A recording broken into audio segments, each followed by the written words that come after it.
বাংলার ঐতিহ্য শীত মৌসুমে খেজুরের রস সংগ্রহ করতে গাছ ছাঁটাই, গাছ কাটা, হাড়ি ঝুলানো নিয়ে ব্যস্ত সময় পার করছেন গাজীপুরের গাছিরা। দেশের উত্তরাঞ্চল সহ বিভিন্ন অঞ্চলে ঝেঁকে বসেছে শীত, আর এই শীতে খেজুরের রস সংগ্রহ করতে ব্যস্ত সময় পার করছেন গাজীপুরের গাছিরা। মানসম্মত খেজুরের রস ও গুড় সংগ্রহ করতে গাছিদের প্রতি বিভিন্ন দিক নির্দেশনা কৃষি সম্প্রসারণ অধিদপ্তরের।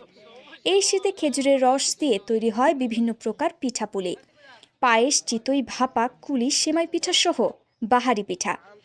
সকালের কনকনে ঠান্ডা মৃদু বাতাস ও ঘন কুয়াশার হাড় কাঁপানো শীতকে বৃদ্ধাঙ্গুল দেখিয়ে খরচ বাদে লাখ টাকা আয়ের প্রত্যাশা নিয়ে অবিরাম পরিশ্রম করে যাচ্ছেন গাছিরা।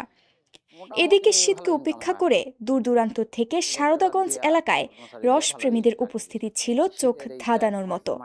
কেউ গ্লাস নিয়ে রস পান করছেন, আবার স্বজনদের জন্য বোতল ও পলিথিন করে বাড়িতে নিয়ে যাচ্ছেন।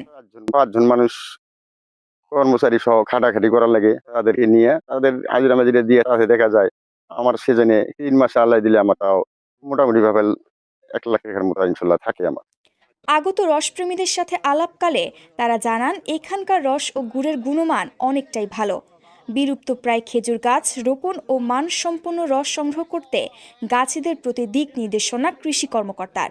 খেজুর গাছের যে রসটা সংগ্রহ করা হয় সেটা যাতে স্বাস্থ্যকর হয় এবং বিশুদ্ধ হয়। আমরা যারা এই খেজুরের রসের সাথে সম্পৃক্ত আছে তাদের উদ্দেশ্যে বলতে চাই যে এটা প্রোটেকশনেরও ব্যবস্থা আছে, অর্থাৎ যেই চুঙা ধারা গাছের থেকে কলস পর্যন্ত এটা আসে, এই পুরাটা কিন্তু হয় পলিথিন দিয়ে অথবা কোনো কাঠের বেড়া, বাঁশের বেড়া বা কঞ্চি দিয়ে বেড়া দিয়ে যদি এটা প্রোটেকশন দেওয়া যায় তাহলে কিন্তু বাদুড় পর্যন্ত টাচ করতে পারে। আপনি কি এই যে খেজুরের রস প্রতি বছরই সংগ্রহ করে থাকেন? প্রতি বছরই সংগ্রহ করি আমরা।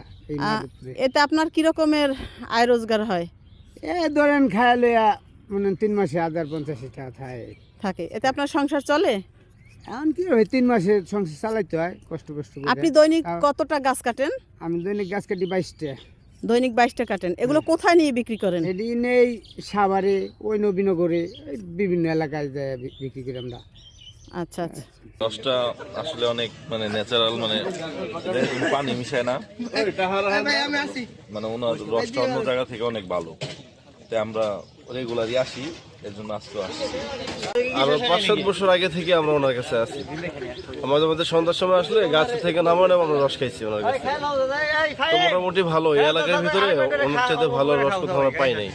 অনেক ভালো মানের রস এবং রসের মধ্যে কোনো ভেজাল নাই এবং কোনো পোকামাকড় পড়ে না, খুবই সুন্দরভাবে দেয়। মানুষ চাইলে খাইতে পারে, সেফটি আছে।